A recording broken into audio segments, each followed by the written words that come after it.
منظرنامہ، یادوں کی بالکنی اور وقت کا سفر۔ آج جب پرانے موبائل کی گیلری میں جھانکا تو اس بالکنی سے دکھنے والا منظر نہایت ہی عجیب لگا۔ کچھ پرانے دوستوں کے ہمراہ گزارے ہوئے حسین پل جو اب پرانی یادوں کی چادر اوڑھ چکے ہیں۔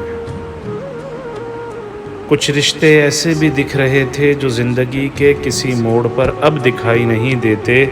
کچھ رشتے ایسے بھی نظر آئے جو زمانے میں انتہائی مقدس شمار ہوتے ہیں، مگر آج ان کا نام و نشان بھی باقی نہیں رہا۔ انہی منظروں کے سحر میں مبتلا میں دل کے کسی کونے میں یہ سوچ رہا ہوں، یہ خوبصورت رشتے، یہ منظر، یہ لمحے جس طرح ان تصویروں اور ویڈیوز میں قید ہیں، کاش حقیقت میں بھی یہ سب ٹھہر جاتا۔ یہ رشتے، یہ حسین نظارے کسی بند مٹھی سے گرتی ریت کی مانند یا پیاسے کے ہاتھ سے ٹپکتے اس پانی کی طرح ہیں جس پر اس کی زندگی کا انحصار ہے۔ کاش یہ نہ چھوٹتے۔ یہ حسین نظارے دیکھتے دیکھتے ایک دم جانے کیوں آج دل کا کاسا بھر آیا ہے۔ جذبات کا ایسا سونامی امڈ آیا ہے جس نے پلکوں کے بند توڑ دیے ہیں۔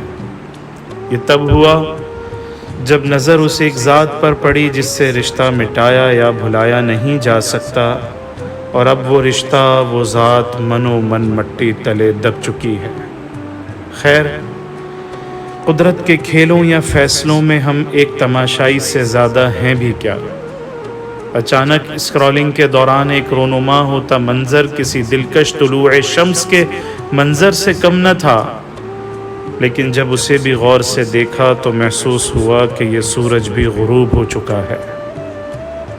اور اب جب کافی دیر اس بالکنی میں گزار چکا ہوں تو یہ سوچ رہا ہوں، یہ سارا ماضی، یہ سارا منظر اب میرے پاس ایک لاکر میں رکھے ہوئے کسی قیمتی اثاثے سے کہیں زیادہ قیمتی ہے، جسے میں اکثر دل سے لگائے، پہلو میں دبائے، آنکھوں میں بسائے پھر رہا ہوں یہاں وہاں، اور عنقریب میں بھی کسی کی فون کی گیلری کا دلکش منظر بن کر یا درد بن کر دکھتا رہوں گا، اور ہاں، میں بھی نہ رہوں گا۔